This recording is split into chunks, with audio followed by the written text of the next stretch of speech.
The Tom Woods Show, bonus episode 765. Prepare to set fire to the index card of allowable opinion. Your daily dose of liberty education starts here. The Tom Woods Show. Hello, everybody. Tom Woods here. We're talking today to Andrew Hansen. Andrew Hansen is a very young man. I'm not actually sure. I've gotten to know him this year, but I haven't had the guts to actually ask him how old he is. I just know he's considerably younger than I am. He's very, very successful at what he does. He's an expert on things like search engine optimization, but also affiliate marketing and related areas. And I'll tell you something, my own mother absolutely swears by this guy. My own mother has been coached by Andrew and his business partner, Sarah Young, for a number of months now, as my mother has built up an affiliate site of her own. And by the way, I gave that site a shout-out earlier this year, GameRoomHeaven.com, because she got her hosting through Bluehost. And, you know, that's my deal. If you're a listener and you get your hosting through me, I mention you on the show. Well, my mother did it, so my mother gets the shout-out on the show. I probably would have given her the shout-out no matter what hosting company she used, but a deal's a deal. In any case, my mother speaks extremely highly of Andrew Hansen, and everybody who's worked with him, who's a listener of mine, has raved. When they've written to me about him, it's been to rave about how good of a teacher he is, how knowledgeable he is. So I thought it would be interesting to talk to him. In fact, a lot of the people who have decided to be coached by him have gotten to know my mother actually pretty well, because my mother's quite outspoken and fun and wants to help people. So a lot of you folks have been writing to me saying, you know, boy, your mother sure is a hoot. It's been a great opportunity to get to know her, thanks to all of us working with Andrew Hansen. So anyway, Andrew's been really successful. He's lived in a whole bunch of countries. He's had a lot of great experiences, and he's sort of living a dream that a lot of people would like to live. You know, he's got a very flexible lifestyle in terms of his work. He can work from anywhere in the world, and obviously a lot of people would like to do that. How's he doing that? He's using the internet. Well, using what strategy, and how do you get started and all that. So I thought it might be a useful episode to talk to him, and that's what we're doing right now. Andrew, welcome to the show. Hi, good to be here. All right. Do I detect an Australian accent in there? Australian accent, yes, now mixed with numerous other influences, of which I've lost track. Okay, so you have lived all over the place, or more or less, at least you've traveled quite a bit from what I understand. That's right. I'm an Australian by birth and citizenship, but I haven't lived there for, I think it's 8 or 9 years this year. We've lived, in the meantime, all over the place, but for the majority in the UK. That's where I am now, in London. Okay. Have I ever spoken to you on Skype when you were in Australia, though? Yeah, you did, actually. That last time we had that quick chat, I was out there. That's what I thought. Okay, so you still do travel quite a bit, a lot more than I do.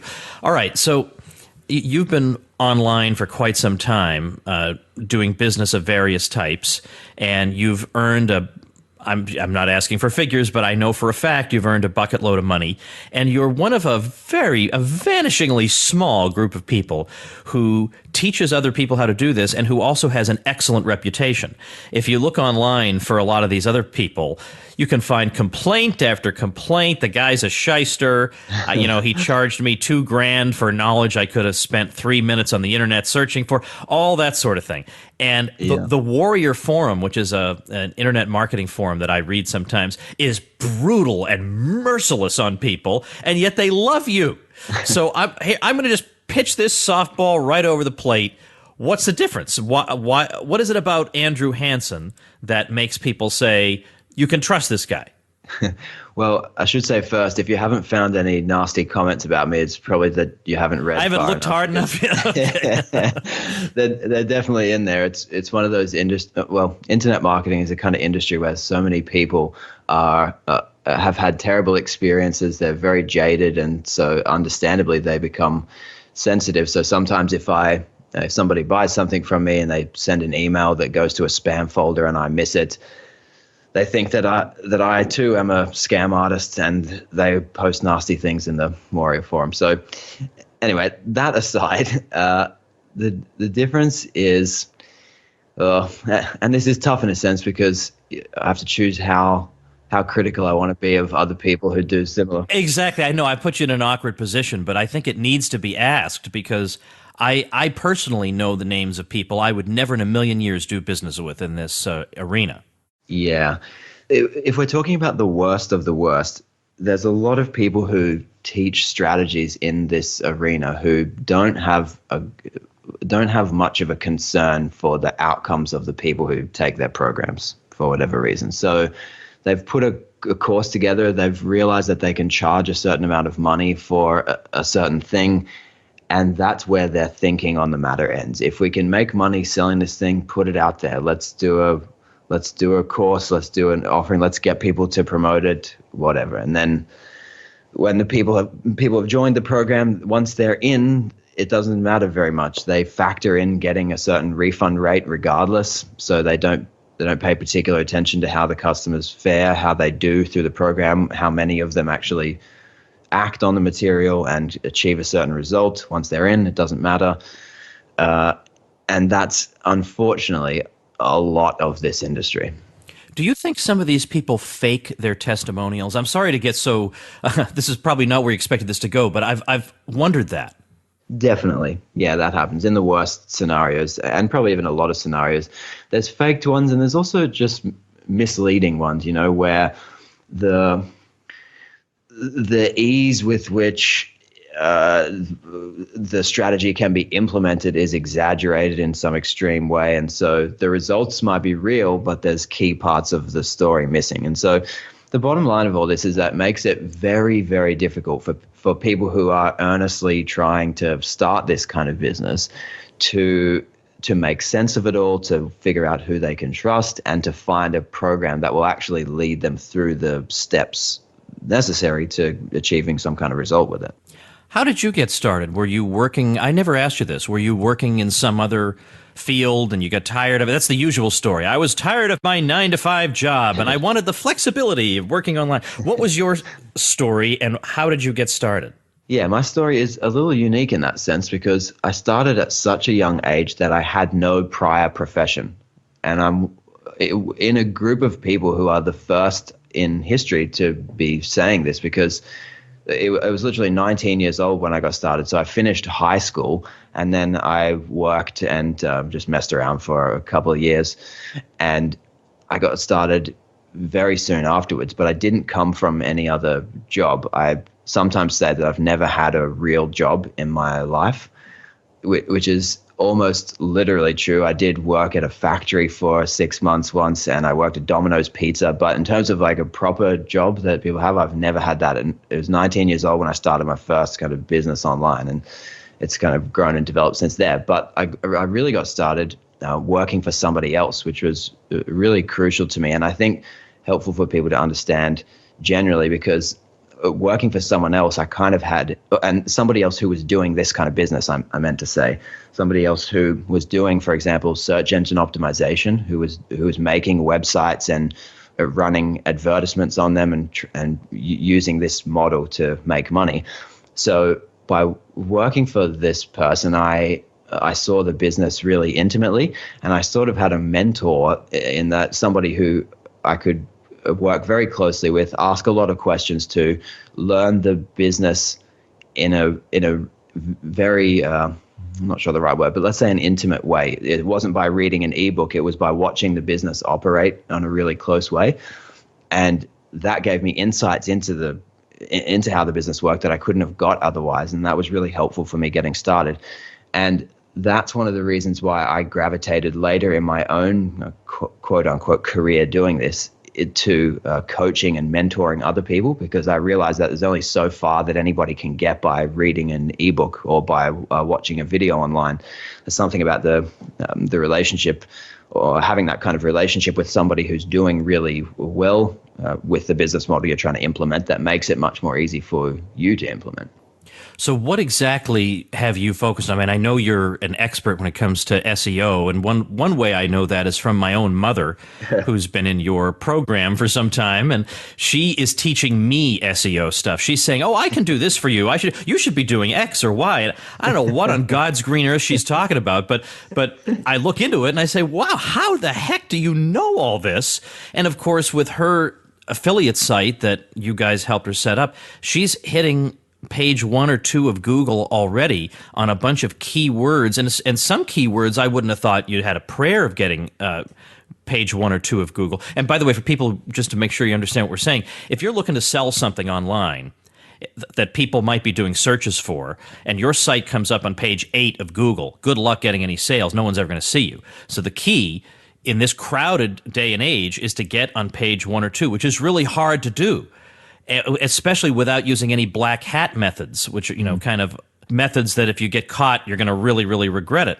So how did you get into that? Is that primarily what you've focused on? Is the SEO angle, or do you also do affiliate marketing? Like, how does Andrew Hansen make his living? Yeah, so SEO and affiliate marketing are the two things that I've done right from the beginning. And with the different businesses I've had online, there's been the other focuses, email marketing, for example, building up lists, advertising on Facebook, and other things. But the core of what I do has been the same right from the very beginning, which has been an advantage. And that has been SEO and affiliate marketing. So and it's important to understand that those are two different kinds of things. SEO is a method of generating traffic.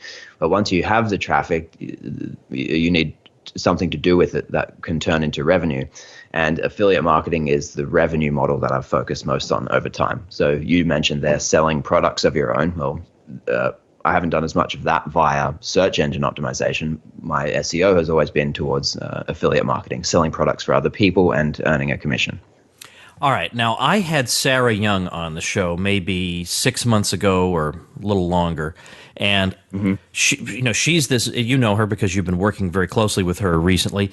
And she's a mom of 7 who went into affiliate marketing in a way just out of sheer necessity. She needed an income, and she has kids, and she doesn't really want to have to leave home.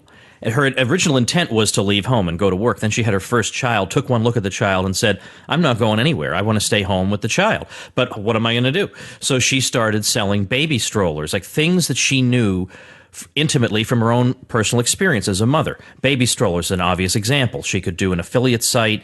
She could answer people's questions about strollers. And then when they click through, they're ordering from Amazon and she's getting a commission. And she got really good at this to the point where she tells a story of 10 moms coming to her door demanding that she teach this to them. And, she's got to care for 7 kids. She has all this stuff going on. But eventually she did start teaching it.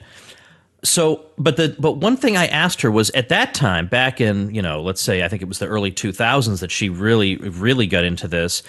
It was a lot different. The internet was not as crowded as it was, and you could put up a simple affiliate site and generate traffic almost just organically without having to know anything about search engine optimization or anything else. But today is quite different, isn't it? And so I wanted to ask her and this might go to the training that you do these days, where does a beginner get started? Like my own mother, for example, she could not have just put up a few products, linked to Amazon, and sat back and watched the money roll in. She had to go through a much more elaborate process simply because the internet's so much more crowded today.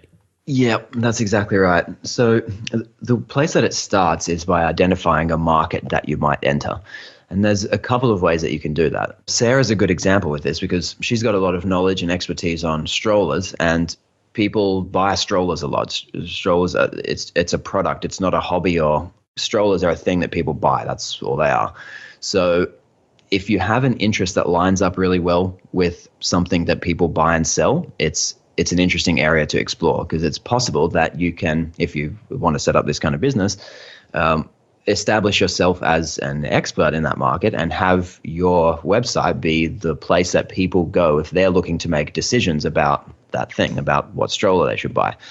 But there's a lot of people who don't have they don't have an interest or a passion or a hobby that lines up with something in that same way, and there's a different challenge to overcome there. It's not necessarily more difficult. You just take a different approach. So this is what I would call your mum's approach, where she started with us with a series of research techniques that helps her to locate a niche market, some small area of the internet where there's products that are being sold that are expensive to a certain extent, that with enough research and information gathering of her own, she can kind of become an expert in. And then she can start a website of her own where she provides the information that she's gathered and uses it to help people make decisions on whether or not they will buy certain products. And she has been, well, I guess you know her personality now. She's very enthusiastic and encouraging, and she likes answering people's questions, and she asks a lot of questions, and she's been burned in this area before. Believe me, she's been burned by people who, as you say, by the time they make the sale, they're off in Monaco and you're sitting there wondering what the heck to do. But they say, she said, geez, they've got so much material. They're there all the time. They're in the group. They're cheering us on. I actually had one of the teachers who taught at the school my kids attended when we used to live in Kansas was actually in the program you're doing now. He was the first person. I guess I should only mention his first name. His name's Trent, so maybe you'll know that's an unusual first name. He was the first person to earn $1,000 in the program. Now, I was secretly hoping it would be my mother, but that's okay. She's doing pretty well now. She emailed me, or we talked some time ago, and she said, yeah, I sold 20 things today. Now, given the kind of things she sells, now, of course, on Amazon, you get credit for the whole purchase the guy makes. He could buy a TV that earns you a decent amount, and then if he buys a book or a hat or whatever, you also get the credit for that, as long as it's done in the same Amazon trip. And she was quite pleased. There's no way. Well, I suppose it's conceivable she could have done this on her own, but the research that would have been involved would have taken her 10 years. And I wouldn't have wished that. I would have told her to give up. Would have been stupid to do it. Yep. That's exactly right. Yeah, it sounds simple enough to describe the process of what you do, but there's a lot of little pieces that you only get by having tried a lot of things that didn't work. And that's the value that I like to think people like Sarah and I bring to a coaching scenario, is that we've done so much of it ourselves. We've tried so many things that didn't work. We can help people shortcut through a lot of the mistakes that they might have made trying to work out each step on their own. Yeah, actually, that reminds me of a question. Tell me about something that you did wrong along the way, or something that you expected to work and didn't really work. What's a failure in business that taught you something? Where do I begin? I can talk about the very first thing that I ever tried to do to make money online. It's a good example of how to screw up nicely. Yeah, let's hear it. So I thought I had a good idea. At this time, I was trying to create products of my own, trying to create an ebook of my own. I had learned this method where you could hire a writer to outsource an ebook to. So if you identify the right market that you think will be really good for an ebook, you can have somebody create this ebook that helps people with some problem that they have or something that they want to do, and you can sell it online. It was like the ClickBank method. I guess you know about this. So I thought I had a really great market, and it was origami. I thought there seems to be a lot of people searching for how to do origami. I think an ebook will be really effective. This was before YouTube, of course, and free tutorials, anything like that. It seemed to me a good idea. It was a terrible idea in the end. Turns out nobody wants to buy an ebook on origami because it's very hard to understand from tiny pictures how to do origami. Not only that, there's so much free information online that I was charging $19 for this ebook at the time. Nobody wants to pay $19 for an ebook that has stuff that you can find for free if you dig far enough. So it was my first lesson about market research and about how to identify things that people really want and need online, and how to create something and how to have a unique kind of value that people can't get from anywhere else except your website. Does your business model rely on having a robust email list?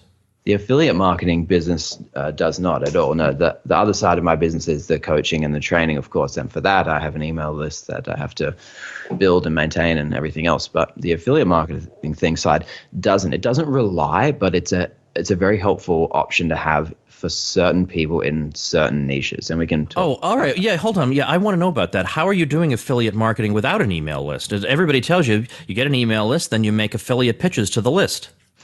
The way that you do it without an email list is to focus on groups of people, markets, niches of people that are about to make a purchase. They're considering making a purchase already. So they don't need to get onto an email list and hear 7 messages in your autoresponder to know the information that they require to be able to make the purchase that they're considering. They know a little bit already. They're trying to clarify some important details about a product that they want to buy. And if those details can be clarified, they're ready to buy it immediately. If you focus on people at that point of the buying cycle, there's no strong need for an email list. All right. Well, how do you do that? How do you find people who are at that point of the buying cycle? So this comes down to, and when you're using organic search, like search engine optimization, trying to target people who are searching in Google. Oh, wait a minute. Hold on. Is this a question of you're going to search for particular keywords that indicate they're on the verge of buying? Or you're going to target those keywords? That's exactly it. Yeah. So a good example is I bought this new microphone recently, and I hadn't bought a decent quality microphone before, and I wasn't sure how one microphone compared to another microphone at a similar price. So I ran a search that was like Rode microphone versus Blue microphone, those two. And I wanted to see somebody compare the two and see what the differences were and which one was better value for money. A site, an affiliate site or a content-driven site like we make is perfectly positioned to be able to answer those kind of questions for somebody. The thing is, the merchant of either of those products is not always very well equipped to answer those questions because, for one, they don't want to be talking about competitors' microphones on their websites all the time. Maybe they will, but maybe they won't. And they don't want to be they don't want to be doing the research and creating the depth of the kind of content that you would need to answer that question really well for somebody. So these third-party kind of reviewer websites can serve some important value there for people. And in doing so, and if they do it well, they can be there at the point where that person is ready to, where they know what the difference between the two microphones is. They know which one is better for them, and they're ready to make the purchase. And that's where the affiliate earns the commission. All right, that's smart. That's really interesting because it makes sense, and yet it's not the universal recommendation of everybody, which is you can go and laboriously put together an email list. I still like the email list route, and I'm not good at what you do, so I couldn't do what you do. But that is smart, and that is interesting. Let's talk about. My mother just loves you guys. That's all I can say is I'm talking to her all the time, and she's constantly raving, absolutely raving about you guys. So I don't just tell my mother, oh, go work with any old person. It's my mother, right? I want to take care of her. I want to make sure she's being cared for by people who are invested in her success, and I feel like that's been the case. And also, I've had a lot of listeners of mine who have decided to go ahead, like they want to work with you guys. We had one of them. I'll just say her name's Chrissy. She's in my private bloggers Facebook group, so people may know who I'm talking about. And she actually quit her job because of you guys. She stopped. She's going to do this full time, so that's great. I haven't had a single complaint. I've had complaints about other things that I've had on the show and whatever. It's bound to happen, right? Nobody's perfect. Not one. Everybody absolutely swears by you guys, and that makes me feel good because I want to do right by people who listen in. So we're arranging a little demonstration, a little bird's eye overview of what your strategy is and how it works. And we're doing it. I think we've scheduled it for November 3rd at 2 p.m. Eastern Time. So I want to get people, that's 2016. I want to get people signed up for that, baby. The link is going to be tomwoods.com/Andrew. But give us just like a 30-second sense of what you're going to talk about and what people will be able to walk away with from that. Yeah, so what we'll be going through on that webinar is the business model, the entire thing broken down in as much detail as we can in the hour or so that it's running. So we'll go from the beginning where we do kind of like we talked about today. You start by identifying an interesting market area, something that either you're interested in already or that you can find with your own research where there are products that are expensive, like strollers, that people are interested in. And from there, we'll move on to showing you how you create this kind of a website. It's a really simple kind of website. Most people who came to the program that your mom was in, they hadn't made websites before when they started. It's not a technical endeavor that we're walking people through. It's just something very simple using like blogging software, if anybody's familiar. So we show you how to set up a website around this group of people, this market area, and then finally how to promote that website to get the attention of the people who are looking to buy those products. If you can do those three things together, people make money with this. You've seen it now. So many of your members have had it happen. It's perfectly achievable for anybody, I think. Well, as I say, I'm really, really pleased with it. I mean, I'm trying to sift through, and segregate the good from the bad for when I go and tell people about things. And having seen your stuff and talking to my mother about it, the fact that my mother is giving me advice about my website is really quite amazing. But that's terrific. That's wonderful to me. That it just speaks volumes. If I feel comfortable sending my mother to you guys, then I would say anybody should go and learn from you. And that webinar we're going to be having on November 3rd will be a great opportunity for people to get a sense of it, figure out what the strategy is, and go from there. So the sign-up link is tomwoods.com/Andrew. Definitely make sure and do that. That's your origami story was really interesting, because I'm glad, for my sake, for my mother's sake, for other people's sake, that you didn't give up after that, that you realized, well, back to the drawing board. That's the right approach. Well, thanks so much for your time. What are you in the UK as you talk to me now? Yeah, still in London.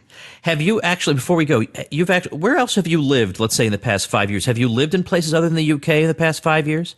Yeah, so when we first left Australia, we moved to Canada. I lived in Montreal and Toronto for a little while, and then we moved to Mexico the following year.